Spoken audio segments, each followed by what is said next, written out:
नमस्कार, आप देख रहे हैं NH24 न्यूज़। मैं अखिलेश, रांची झारखंड से। आज हम आए हुए हैं रांची कैपिटल हिल में, जहां पर महिला सशक्तिकरण को लेकर के कार्यक्रम चल रहा है, जहां पर बहुत सारे NGO के जो लोग हैं वो आए हुए हैं और महिला सशक्तिकरण को लेकर के ग्रामीण स्तर पर बहुत अच्छा वर्क कर रहे हैं।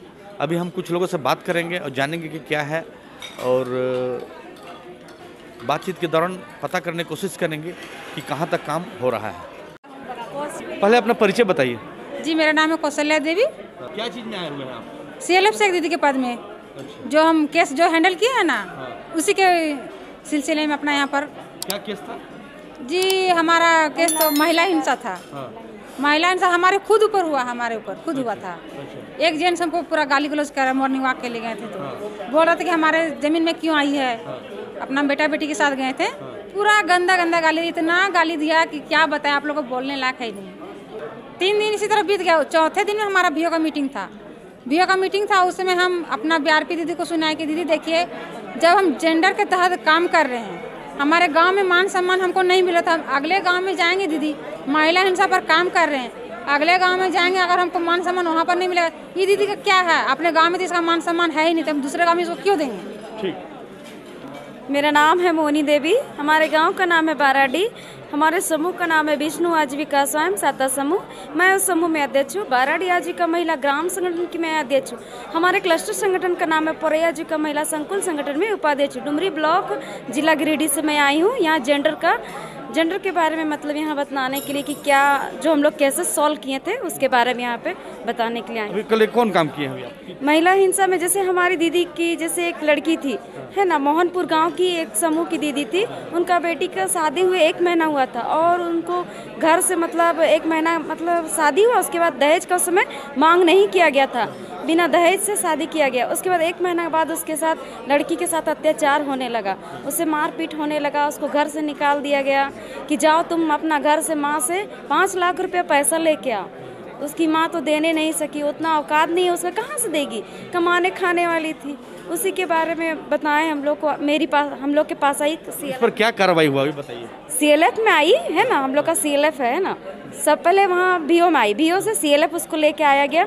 CLF से हम लोग उसको लेके गए थाना से वहाँ से उसके गाँव गए जहाँ पे लड़का का घर था। उस गाँव में कितना दिन के अंदर कार्रवाई हुई है? ये गांव 1 महीना के अंदर कार्रवाई किया गया। जैसे कि हम लोग के पास 2 तारीख और 8वां महीना में केस आया था और हम लोग 9वां महीना में उसका समाधान किए। चलिए ठीक, धन्यवाद। मेरा नाम अनीता देवी हुआ और मैं गिरिडीह जिले पर डुमरी प्रखंड से आई हूँ और हमारा CLF का नाम मधुगोपाली आजीविका संकुल संगठन। महिला हिंसा का कौन सा काम किए हैं यहाँ पर? मैं महिला हिंसा का काम किए हूँ। मैंने घरेलू मारपीट, पति ने उसको मारपीट किया था। इसके कितना दिन के अंदर इसको सॉल्व किया आप लोग? ये हमने किए 6 महीना पहले। 1 महीना पहले? हाँ, तो सॉल्व हो गया वो? हाँ, बहुत अच्छी से रह रही है। उसके साथ हम लोग मिलके सैक दीदी और CLF के BRP दीदी साथ में उसका घर गए, उसको फिर उसका पति को डांट दबाव किए, तो अभी डांट दबाव किए तो वो बहुत अच्छी से रह रही है। और अभी अपने हम लोग पूछताछ भी किए तो बोल रही है कि नहीं दीदी, अभी तो हम बहुत अच्छे से रह रहे हैं, मेरा पति मेरे साथ मारपीट नहीं कर रहा। मेरा नाम पूर्णिमा मुखर्जी है। मैं JSLPS में 2012 से कार्यरत हूँ और अभी वर्तमान में मैं SD डोमेन में सोशल प्रोग्राम मैनेजर के रूप में काम देख रही हूँ। तो ये जो महिला हिंसा है उसको लेकर के क्या क्या हो रहा है, थोड़ा बताइए इसको। महिला हिंसा को लेकर के एक्चुअली क्या है कि जो हमारा NRLM है उसका मैंडेट बेसिकली है आपको लाइवलीहुड और फाइनेंशियल इंक्लूजन, पर साथ ही में महिलाओं को उनका हक और अधिकार दिलाना, इंटाइटलमेंट, वो गवर्नमेंट स्कीम भी हो सकता है और जो भी है, साथ ही एक ऐसा माहौल देना महिलाओं को कि जहां वो जो भी उनके लिए किया जा रहा है, जो भी उनके परिवार के लिए किया जा रहा है, उसमें वो थोड़ा उनकी भागीदारी सही अर्थों में हो, है ना, और उन पर हिंसा भी कम हो। तो हम लोग इसमें कुछ स्पेसिफिक काम कर रहे हैं। जैसे स्टेट स्पेसिफिक में हम बोलेंगे, जैसे यहाँ पर डायन प्रथा आप जानते होंगे, झारखंड में बहुत ही मतलब क्या बोला जाता है, उसका मतलब वर्णन नहीं किया सकता, कितना लोग बर्बर हो जाते हैं जब उनके। तो हम लोगों का एक प्रोजेक्ट है, भारत सरकार के मदद से गरिमा प्रोजेक्ट दिया गया है, जिसको हम लोग अभी पायलट कर रहे हैं 7 जिला के 25 ब्लॉक में। उस 7 जिला के 25 ब्लॉक में हम लोग उनके साथ जिनके साथ हिंसा हो रही है उनको आइडेंटिफाई करना, उनको मोरल सपोर्ट देना, उनको मतलब सोशियो साइकोलॉजिकल सपोर्ट देना, उनका काउंसलिंग कराना, प्लस उनके रोजगार के लिए व्यवस्था करना, उनको अगर जो भी सरकार की योजनाओं से उनको जिस तरीके से लाभान्वित किया जाता है उसके लिए व्यवस्था करना। और एक ब्लॉक स्तर पर गरिमा सेल, जैसे वन स्टॉप सेंटर आप लोग जानते होंगे, वन स्टॉप सेंटर महिला बाल विकास विभाग की तरफ से, वैसे एक गरिमा सेल ब्लॉक स्तर पर जिसमें उन महिलाओं का काउंसलिंग हो, उनको लीगल एड का ज़रूरत है तो लीगल एड, उनको मारपीट होती है उस केस में अगर उनको डॉक्टर्स की ज़रूरत है तो डॉक्टर का सपोर्ट हो।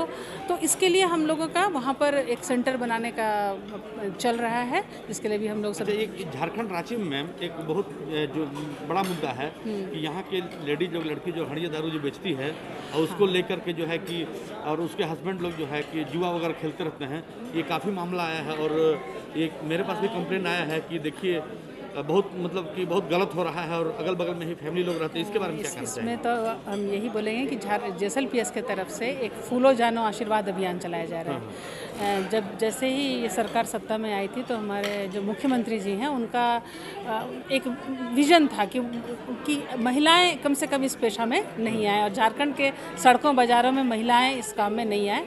तो फूलो जानो आशीर्वाद अभियान के अंतर्गत फर्स्ट फेज में हम लोगों ने 15,000 महिलाओं को चिन्हित किया था। उसमें से करीब 13,500 महिलाओं को हम लोगों ने 10,000 रुपया बिना सूद का ऋण जो बाहर आ गए। वो मुद्दा नहीं है। हाँ। अभी जो लोग जो उनके हस्बैंड लोग हड़िया दारू, लेडीज लोग हड़िया दारू बेचती है तो खैर वो फूलो झाना में जुड़ रही है, उनके हस्बैंड लोग जो ये जुआ वगैरह खेलते रहते हैं उसको लेकर के क्या एक्चुअली हम लोग तो महिला मुद्दा पर काम करते हैं। महिला लोग कोई कष्ट, महिला लोग कंप्लेंट नहीं करते हैं क्या कि हमारे यहाँ ऐसा हो रहा है? देखिए, नशाबंदी एक ऐसा विषय है, आप मतलब जो आप जुआ खेलना लेकर के जो है ना बहुत डिस्टर्बेंस होता है। उसको फैमिली लोग कंप्लेंट करते हैं कि नहीं करते हैं कि हमारे हस्बैंड ऐसे करते हैं? देखिए, आप लोग बता रहे हैं कि आपको लगता है कि महिलाएं बहुत आसानी से अपने परिवार में होने वाला हिंसा को बाहर बता पाती हैं। इसी के लिए तो हम लोग इतना फोरम तैयार कर रहे हैं, हर SHG में एक दीदी को ला रहे हैं कि वो कन्विंस करें कि डिस्कशन स्टार्ट हो। अभी तो हम लोग उस फेज में हैं, अन्यथा महिलाएं अभी तक हमारे समाज में, वो ग्रामीण हो या शहरी हो, कितनी महिलाएं वोकल हैं कि मेरे परिवार में मेरे साथ बुरा हो रहा है। क्योंकि वो उनको इतना एक माहौल मिलना चाहिए, तो वो माहौल हम लोग कोशिश कर रहे हैं बनाने का कि वो SHG में कैसे उनका मुद्दा जाएगा, ग्राम संगठन में कैसे उनका मदद होगा। पर ये जो आप हम लोगों ने हड़िया दारू वाला पर तो काम किया है। ग्रामीण स्तर पर आप लोग काम ठीक चल रहा है, कुछ जगह हम देखे हैं ग्रामीण स्तर पर ठीक रहा है। शहर में खास करके रांची शहर में कुछ स्थान ऐसे हैं, एक्चुअली शहर हमारा शहरी एरिया ना, हमारा एरिया नहीं आता है। जो किसको किया जाएगा इसको लेकर? अब मुझे लगता है कि इसमें यहाँ पर नेशनल अर्बन लाइवलीहुड मिशन है, जैसे हमारा नेशनल रूरल लाइवलीहुड मिशन है। अब मुझे ये नहीं पता है कि वो इस लाइन पर काम कर रहे हैं कि नहीं, पर हमारा मैंडेट है रूरल एरिया में काम करना, है ना। और बाकी तो अगर ये जुआ खेलने का समस्या है तो पुलिस का भी मामला बनता है, क्योंकि पुलिस भी देखती है कि जुआ मतलब खेल रहे हैं, गलत हो रहा है। पर हमारा एरिया रूरल एरिया है। चलिए ठीक मैडम, बात करके आपको बहुत धन्यवाद। आपने देखा कि अभी कुछ महिलाओं से हमने बात की महिला सशक्तिकरण को लेकर के। ग्रामीण स्तर पर जो भी किसी तरह के महिलाओं को यदि समस्या होती है, उत्पीड़न होती है, प्रताड़ना किया जाता है, उसको लेकर के ये जो NGO है, प्रधान NGO JSPL, ये लोग मिलकर काम कर रहे हैं। इसी तरह खबर को देखते रहिए, बने रहिए NH24 न्यूज़ में। कैमरामैन जितेंद्र के साथ मैं अखिलेश कुमार, धन्यवाद।